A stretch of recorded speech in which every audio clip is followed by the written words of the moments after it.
Most people don't realize they're drifting into financial stress until it's too late. But a simple framework for your money can quietly put you years ahead. And I just want to make one thing clear. I'm not making these videos to shame you based on your previous actions with money. It's about educating you so then you can make better decisions, so then you can live your life with choice without drifting into financial stress. And in this video, I'm going to explore upward comparisons and trade-offs that lead into looking at the benchmarks, so then you have some contextual data that you compare yourself against, helping you to actually self-assess yourself without making you feel guilty for the choices that you've made. And then finally, even if you ignore everything else I say in this video, I want you to leave with one idea that you can actually use to move your finances forward. Money can sometimes feel like a bit of a dirty word that nobody really wants to talk about. You're either surrounded by people who seem to be doing incredibly well with their finances, posting about their investments, house deposits, side hustles, or you're surrounded by people who just want to avoid the topic completely. Almost like if we just ignore it, it will just fix itself. But the reality is most people are actually uncomfortable talking about money. In fact, research from the Money and Pension Service found that only about 4 in 10 adults feel comfortable talking to their friends about money. So what you end up seeing is a very distorted picture. You see the people who are doing well, but what you don't see are the people who are stressed.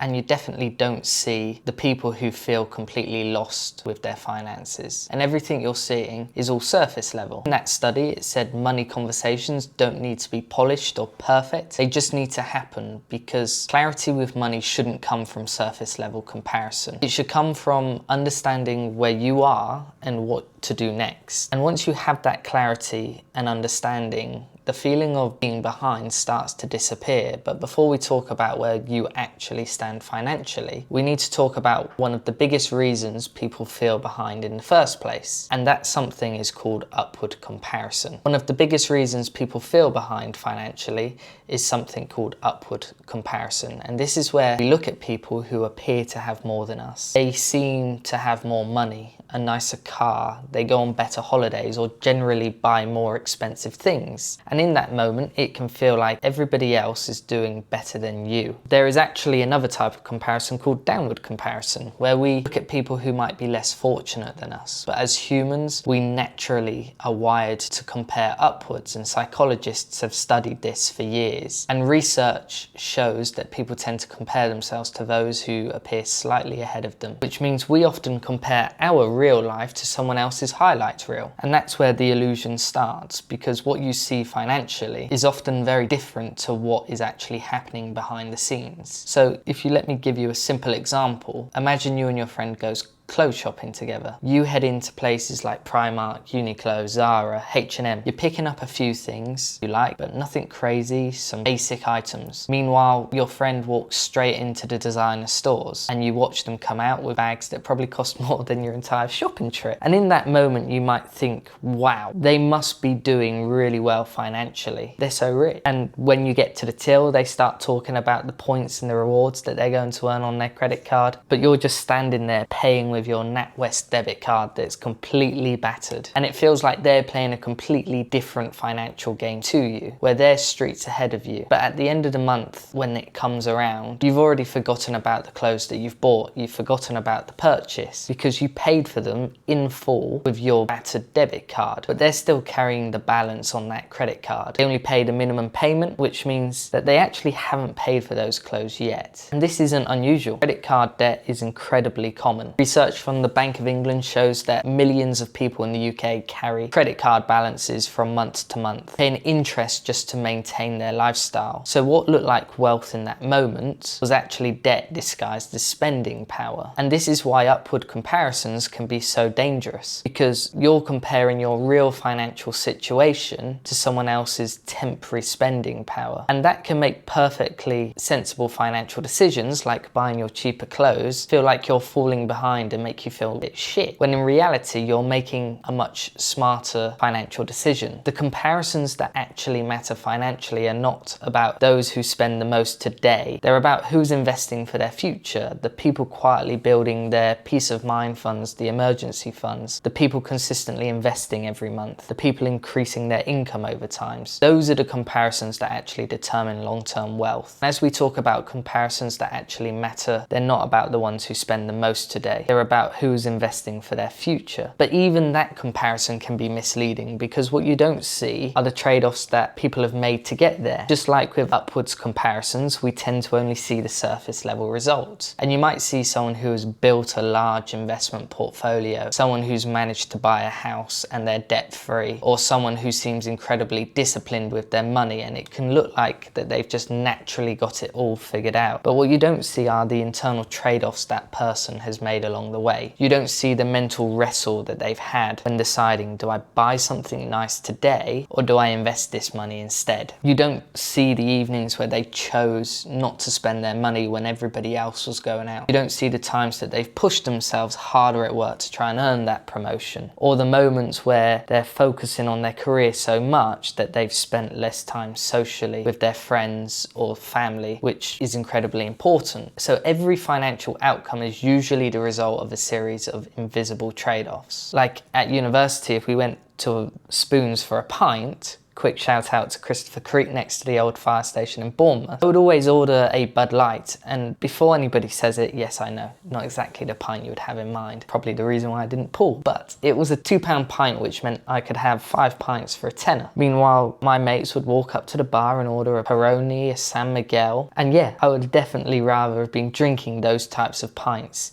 but it was basically double the price. So realistically for me, it just wasn't happening. And every time you went to the bar, there was a little mental debate going on in my head. Do I just order what everybody else is drinking so I don't look like the tight one? Or do I just stick with the cheap pint and save the money? And it sounds like a really small, insignificant decision, but those are the kinds of choices that meant I was able to start investing whilst I was still at university. It wasn't a lot, but it meant that I managed to get started. And this is exactly the point about financial comparisons. When you see someone further ahead financially, you're usually seeing the result of hundreds, if not thousands, of small decisions like that. You see the investment account today, but you don't see the trade-offs that have built it. Those moments are where someone chose future benefit over immediate comfort. And so far we've talked about upwards comparisons, trade-offs, but if you actually want to know whether you're financially behind or not, you need something much more than just a comparison. You need benchmarks that actually tell where you stand and what stage you're in. And the truth is, the reality for most people in the UK is very different from the glossy images on social media that you see every day. For example, around 3/4 of the UK adults have a private pension, but that's thanks to the automatic enrolment. But when it comes to investing outside of pensions, only about 1/3 of adults hold stocks, shares and funds and ISAs. And savings show a similar pattern as well. About 1 in 10 adults have no savings at all, and around 21% have less than £1,000 saved. And for pensions, 1/3 of adults with defined contribution pensions have less than £10,000 saved. So if you think everyone is ahead of you financially, the reality is that most people are at a much earlier stage than you might imagine. Instead of comparing yourself to other people online, focus on 4 meaningful benchmarks. The first is financial stability, having 3 to 6 months of essential expenses saved, meaning that your full emergency fund could be between £7,500 to £15,000 if you're spending £2,500 a month. The second is getting your high interest debt under control if you have any. Credit card interest rates typically sit between 20% and 30% higher than the long-term stock market return of 7 to 10%. So clearing that high interest debt is often the most powerful single step you can take to build wealth. The third is investing consistently. Minimum workplace pension contributions in the UK is 8% of qualifying earnings, with 3% from your employer. So financial planners suggest aiming to save and invest 10 to 20% of your income, including your pension and other investments. But only 35% of adults actively invest outside of pensions. So simply starting to invest will put you ahead of most people. Fourth is net worth growing over time. So your benchmarks will also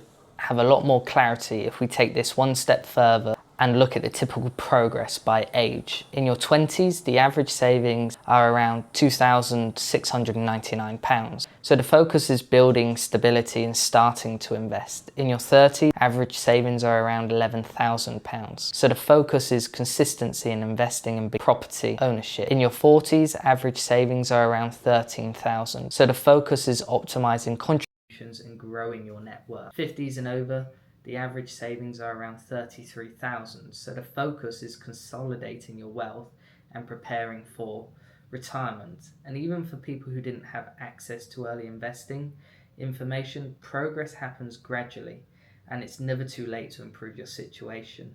Financial rarely is about a single decision. It's usually hundreds of small, consistent choices repeated over years. And when you understand the stages, you stop asking yourself whether you're ahead or behind others. You're asking yourself, which stage am I in and what should I focus on next? And once you start measuring progress this way, you stop comparing yourself to other people's highlight reels because you have the clarity. You start focusing on things that actually move your financial life forward. So if you want to focus on moving your financial life forward, I put together a newsletter where I break down different areas of personal finance into easy and actionable ways to help move you forward. The link is down below in the description. So now we've talked about the comparisons that don't really matter. Talked about the trade-offs people make behind the scenes, and we've looked at the real financial benchmark. The question probably asking yourself now is very simple. Where do I actually stand? Most people never stop to properly assess their financial situation. You're in a constant state of reaction. You make those upwards comparisons and you feel behind. And then you either spend more time,